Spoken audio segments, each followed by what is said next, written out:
Yeah, it's been a long time since I met Sheila and Paula. We were at a seminar in Warrington many years ago now. It seems like it was a while ago.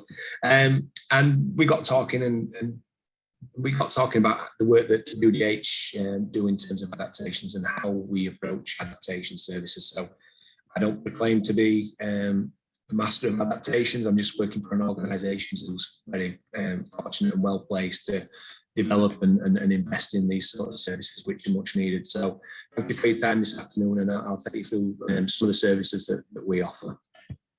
So this is about WDH, some facts and figures. So we've got around 31,000 properties in the Wakefield districts, and we house a third of the district's housing population. For those that don't know, we're an LSVT organisation. In 2005, we transferred from Wakefield Council and we set up on our own, and we're now a community benefit society. In terms of customer, right? Sorry about that. Oh, in terms of, can't see because I'm seeing myself on screen. In terms of customer demographic, we've got, like I say, 31,000 properties. So potentially for us, that's around 7,500 potential problems with mental health, if 1 in 4 have a mental health issue. We've got 67% of our population, of our district population, on an income of less than £12,000, and 9% claim incapacity related benefits. 61% have long-standing illness or disability, 27% are obese, and 25% smoke.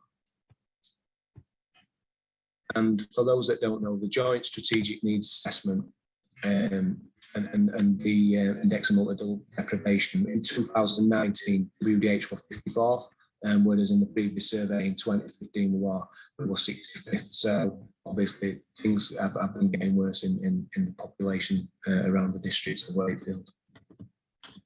So in terms of some of our service drivers, for those who are on the call from housing departments, they'll know about the Decent Home Standard. In Wakefield, we went beyond that and we delivered the properties to a Wakefield standard. We know what we know about the customer profile, I've just talked about that. And in terms of our organisation, we want to try and balance the health and lifestyle. So if we're serious about tenancy sustainability, and our vision is to create confident communities, it's only right that we invest in our people. As care and health manager for our organisation, I have a suite of services that I manage and I'm fortunate to look after that helps to sustain those tenancies and keep people safe and independent in the homes for longer.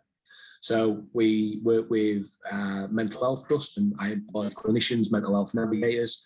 Working around the slide, we have a wellbeing offer, looking at social and wider determinants of health and signposting to services. I have a care link, which is a telecare offer, pull codes, pendants, etc. We have an independent living offer and extra care schemes, 34 across the district and 2 extra care schemes. So again, keeping our elderly people safe and independent within a certain setting. Working with the CCG, we've worked up a model to develop a housing coordinated concept. That's looking at early intervention and preventing barriers that might, housing related barriers to discharge. And finally, most pertinent to this afternoon's conversation is around the adaptations offer that we have. So adaptations. For us, it's all around that accessibility and the early intervention, so customers know where we are and they can access us. We have, as some of the previous people speaking this afternoon have talked about, we carry out periodic tenancy inspections as a landlord. So it's about making sure that when we're accessing those properties, that people that are who's living in there, who we've got detail living there, but also that the components within that property are meeting their need. We need to make sure that they've got accessibility to our services, and that's what we look to do and encourage. So when a call comes through to our organisation or team, and the adaptations team will look to do a self-assessment with that customer straight away and see if we can put any adaptations in place. If we can assist, then obviously we'll send that order off. If not, we'll get an OT assessment. In some cases, what we also have at our disposal, a trusted assessor. So this is a skilled operative who's been through the qualification, and he'll do the assessment and the adaptation simultaneously. And that's a massive win for our organisation, and we get some really, really great feedback on that service. We also assist our home search colleagues with the allocations service and function in terms of we offer accompanied viewings. So when we make sure that the person's going to view a prospective property, we know that the person's going to be able to manage and navigate that property safely and independently. A team of technical officers will complete feasibility studies, planning, design concepts, and using CAD and other platforms will bring those design concepts to life. And where we can't influence or input any adaptations, we have a full health and medical housing offer, so we can try and get people into the property that meet the future and long-term needs. In terms of staff, we do not employ our OTs ourselves, and that's done on a service level agreement with the NHS. And we currently have a Band 7 clinical lead OT, a Band 6 occupational therapist, and we have 3 Band 5s. Again, we have the trusted assessor, a senior adaptations officer, the technical officer, and we have 3 full-time equivalent admin assistants who are there taking calls and placing orders and working with our tenants regularly. And as Sheila says, we are quite fortunate, really. We have £1 million budget. Our adaptations manager manages £1 million. So all minor orders, anything under £1,000, we will do. And likewise, with major adaptations, we will fund work up to £25,000. I know that it's the statutory duty for adaptations is with the local authorities, but as an housing provider is seen as best practice, and we take up on that. So we provide adaptations up to £25,000.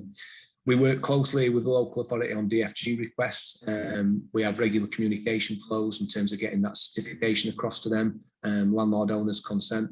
And also that works on a reciprocal arrangement, really. They make sure that when any installations are taken care of, that we get this certification, we require to update our asset management portfolio. In terms of OC assessments, our KPI is 28 days, and I'll talk a bit about performance, really, but that's the industry standard. And we deliver adaptations in-house through our DLO, through our direct labour organisation. Then we are fortunate enough to have the trusted assessor who sits alongside our DLO, and also we have access to handy persons and the repair with care team, and also we use contractors specifically for metal work and things like that. So again, we have close working relationship with adult social care and Wakefield Equipment Services. In terms of like the governance side of things, we have an adaptations protocol with the local authority in Wakefield, and we also have a framework that we our pledge our offer. So all the local authorities as WDH brands beyond the Wakefield boundary and into different geographical areas, they're aware of our commitment, really, and that's detailed to them in a framework. Again, all this is underpinned by data sharing arrangements, so each organisation can safely transfer data securely.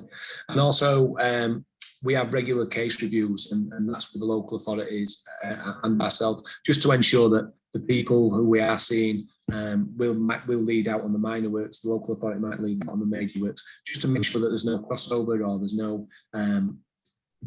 been no crosswires in terms of what the customer actually wants and needs. All this is underpinned by a quality assurance framework, so our OTs and all WDH employees receive quality assurance checks just to ensure that there's that consistent approach across the services. And in Wakefield, we are a connecting care partner, which integrates health, housing and social care in the voluntary and third sector organisation. And being an active partner in that arena helps to obviously proactively meet traffic and any referrals that's coming into our organisation.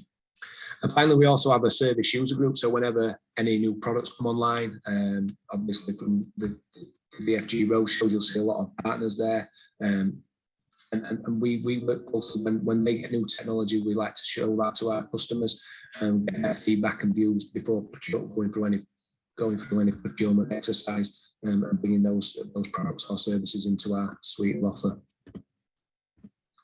And these are some of the outcomes, really. So last year we completed 1,151 minor works and 113 major works. We averaged 26 days for an OT assessment. That's on the 28-day KPI.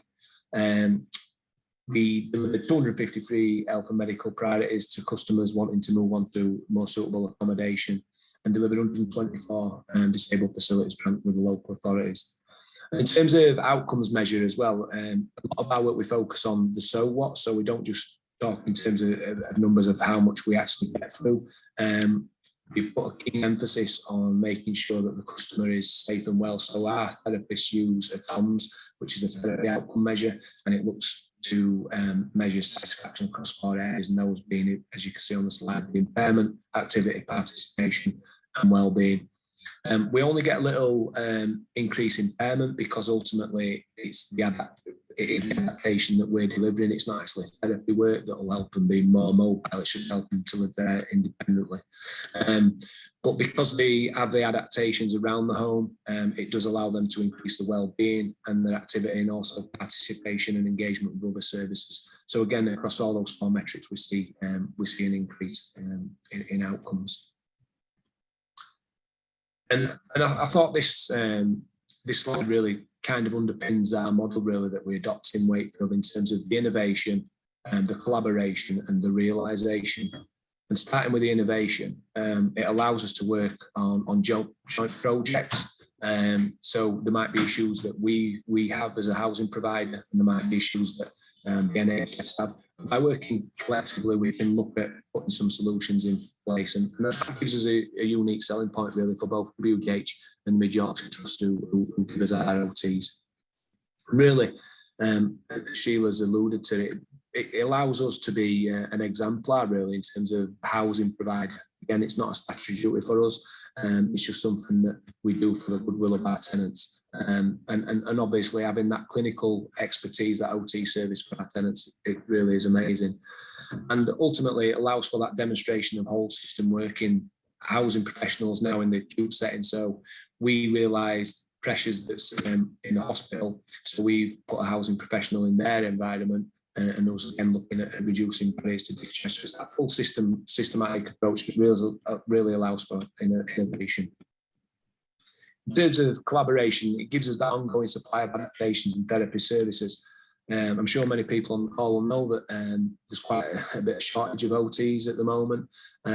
So we're quite fortunate that by working closely with Mid Yorks, we are able to put OTs on a rotational basis. So we will be guaranteed someone that might come from my therapy or from different services, different teams, and ultimately they will come into the housing service, and that'll upskill them, but also the skills that they've experienced from being in different arenas and different wards, different settings, that'll only benefit and enhance our service. It allows for that systematic partnership approach to address adaptations and housing needs for the people of Wakefield. And because of the suite of services that I manage, it really allows for that person to be put at the centre of it, and the services are wrapped around it. So whether it's an OT going in and notices that person might be feeling down or low mood, we can put that mental health support in there, and vice versa. If the mental health navigator or clinician's going in there and noticing that person's unsafe or unwell or showing signs of disability or frailty, then again we can apply the OT service. So it's really holistic and person-centred. And I think in terms of realisation, it does give us a service excellence model, a satisfaction for adaptation services as well in the 90s. We have a fantastic social return on investment. I think I said this back around 240k we invest, and we pretty much for every pound we spend, we get around £2.20 back. We generated over £500,000 of social return last year. The outcomes are realised by both customers and both partner organisations, which is key, and it contributes not just to tenancy sustainability for us, ensuring that those people can stay in the home for longer, but also contributes to NHS priorities. We work on the basis that potentially might cost us £3,500 in void, rent loss, new certification and compliance, etc. So if we can keep that person in their home for longer, it's good business for us. And what we do is quite transformational, and thankfully, as Paul alluded to, it led to us winning the social housing adaptation service at the Healthy Housing Awards in December of last year. I think in terms of our next steps, really, like I say, we have a good model, and it's about how we build on what we've got. And ultimately, finance is really imperative. Service costs, overheads, components and prices, they're regularly on the increase. we've realised that more than ever since Brexit. So we are reviewing our budget for the forthcoming year. We need to review a service level agreement with the NHS. Like I said, we've got 1 band 6 and 3 band 5s. But as we're struggling to get band 5s in, we are carrying a few vacancies at the moment. We need to be a bit more fluid with that offer, really, and potentially by having more band 6s, they might be able to handle a bigger caseload, but looking at more complex work. So it could be beneficial for us. So that's something for us to consider.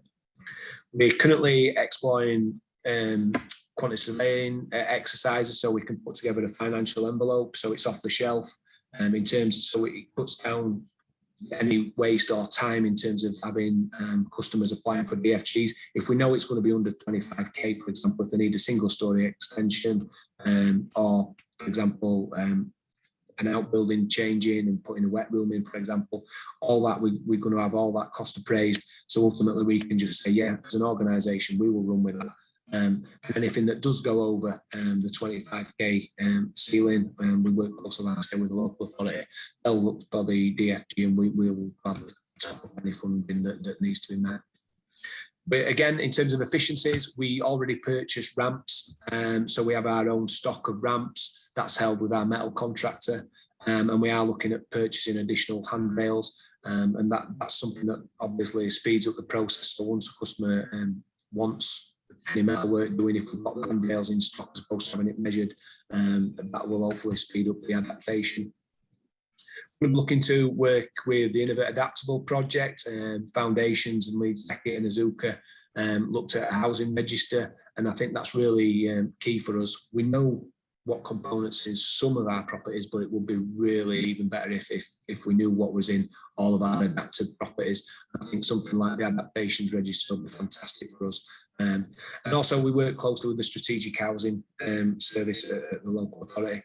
We've got clinicians making decisions on people's lives, the need of level access, widened doors, no more than 1 2 steps, for example, but then we don't have the housing stock. So it's really important for us to feed into that strategic housing group to try and inform future decisions on purchasing of properties and the development of land and sites as well, to ensure that hopefully going forward, the demographic and customers of Wakefield who've got needs, those needs are met. And with that, I'll ask if there are any questions.